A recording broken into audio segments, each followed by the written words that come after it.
था। बिस्मिल्लाहिर्रहमानिर्रहीम। शहीदों और गाजियों की धरती से ताल्लुक रखने वाले,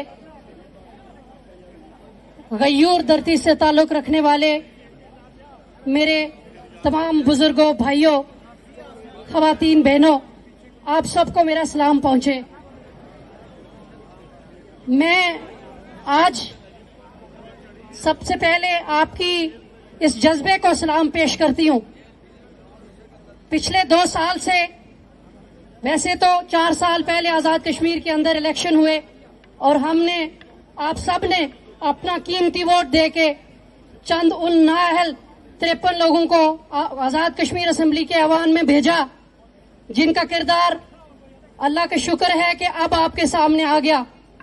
इस 53 के ऐवान में सरदार खालिद इब्राहिम खान साहब एक वो जानदार आवाज हुआ करते थे, जो 2 दफा इस ऐवान से आपके हुकूक की वजह से इस्तीफा देके बाहर आए थे। यहां मेरे भाई ने मुझसे पहले बात कर रहे थे, वो ये कह रहे हैं कि जी कि पहले किसी ने बताया नहीं। आप सब इस चीज के गवाह हैं कि सरदार खालिद इब्राहिम खान साहब ने ना सिर्फ आपको बताया, बल्कि उनकी सारी जिंदगी की जदोजहद अवामी हुकूक की जदोजहद थी। और इस अवामी हुकूक की जदोजहद के लिए उन्होंने 2 दफा इस्तीफा देके जब वो आप में आते थे तो आप वाकई सोए हुए थे। आपने ये कहा कि खालिद इब्राहिम जो है वो चंबा ना खोड़दा, आपने ये कहा ये सरू का बूटा है, आपने ये कहा कि ये इसे हम वोट देके आजाद कश्मीर असेंबली के अंदर भेजते हैं और ये वहां से इस्तीफा देके बाहर आ जाता है। ये वो आपका कसूर था, ये वो आपके जराइम थे जिसकी वजह से खालिद इब्राहिम खान को सारी जिंदगी एक ही सीट मिलती रही और वो एक सीट लेके भी पूरी रियासत जम्मू कश्मीर की, मकबूजा कश्मीर की, गिलगित बल्तिस्तान की और आजाद कश्मीर के लोगों की आवाज बनते रहे।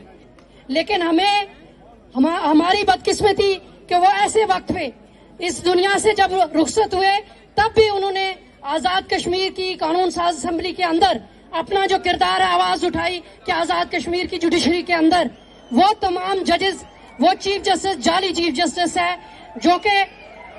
जिन मराहत की आज आप बात कर रहे हैं, वो मराहत उन्होंने कहा कि ये हमारे लोगों के, गरीब लोगों का टैक्स का पैसा है। अगर 20 लाख तनख्वाह लेने वाला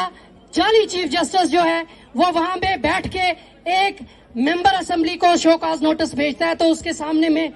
पेश नहीं होगा, लेकिन 15-20 हजार पे तनख्वाह लेने वाला पुलिस का एहलकार जब मुझे कांस्टेबल गिरफ्तार करने के लिए आएगा तो मैं उसके सामने अपनी गिरफ्तारी पेश करूंगा। ये मैं समझती हूँ कि आज आप सब लोगों ने जिस चीज का इदराक किया, चले खालिद इब्राहिम साहब की वो कहा करते थे कि शायद मेरी जिंदगी में आप लोगों को अपने बुनियादी हकूक की आगाही ना हो सके, लेकिन मैं इस दुनिया से मेरे जाने के बाद तो इस नस्ल को होश आएगा। तो मैं मुबारकबाद पेश करती हूँ एहलियाने रावलाकोट, आपको मैं अवामी एक्शन कमेटी को मुबारकबाद पेश करती हूँ, उमर नजीर साहब को मुबारकबाद पेश करती हूँ कि उमर नजीर साहब, आपने उमर बिन खत्ताब और उमर फारूक के रास्ते के ऊपर गामजन होके हक़ और बेबाकी का रास्ता इख्तियार किया। यकीन जानिए ये वो रावलाकोट की धरती है, जब खड़ी हो जाती है तो पूरी रियासत का रुख मोड़ के रख देती है। अफसोस ये रहा कि हमने माजी में बहुत वक्त जाया कर दिया, हमने माजी में बहुत वक्त जाया कर दिया। लेकिन अब भी आप सब लोगों को जो आपका ये जो जज्बा है, इस जज्बे को देखते हुए मैं आपके सामने आज मैं आपके साथ यकजहती के लिए आई हूँ। मैंने सरदार खालिद इब्राहिम खान साहब की वफात के बाद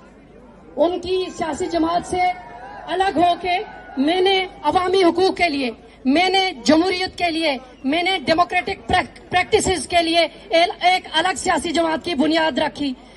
अगर मैं चाहती तो मैं भी इसी रवायती सियासी जमातों के अंदर जा सकती थी। मुझे आप सब ने, रावलाकोट वालों ने, मुझे पलंदरी वालों ने, मुझे पूरे आजाद कश्मीर के लोगों ने कहा आप किसी बड़ी पार्टी के अंदर चली जाएं और वहां जाके किसी ऐवान का हिस्सा बन जाएं और आप कोई अपने लिए कोई प्रिविलेजेस ले लें। लेकिन मैंने कहा कि सरदार खालिद इब्राहिम खान साहब ने जिस असूली जदोजहद को के लिए अपनी सारी जिंदगी सर्व की, उन्होंने सारी जिंदगी की रियाजत की और इस सारी जिंदगी की रियाजत के लिए किसी न किसी को उनके इस असूली जदोजहद को आगे बढ़ाने की जरूरत है। और आज आप सब लोग जो इस असूली जदोजहद को आगे बढ़ा रहे हैं, आप सब खालिद इब्राहिम खान साहब के जानिशीन हैं, चाहे आपका किसी भी सोच और फिक्र के साथ ताल्लुक हो। और इसके साथ में जैसे यहाँ बात की गई कि पाकिस्तानी मीडिया का जो किरदार था, पाकिस्तानी मीडिया ने कल हम देख रहे थे, उन्होंने कहा कि ये लॉकडाउन की काल फेल हो गई। देखें, हिंदुस्तान जो है मकबूजा कश्मीर के लोगों की आवाज और झूठ बोल के पूरी दुनिया के ऊपर दबाता रहा। अगर पाकिस्तान का media, electronic media, print media ये झूठ बोल के दुनिया को बताएगा, तो आज सोशल मीडिया, आज मोबाइल टेलीफोन के जरिए आप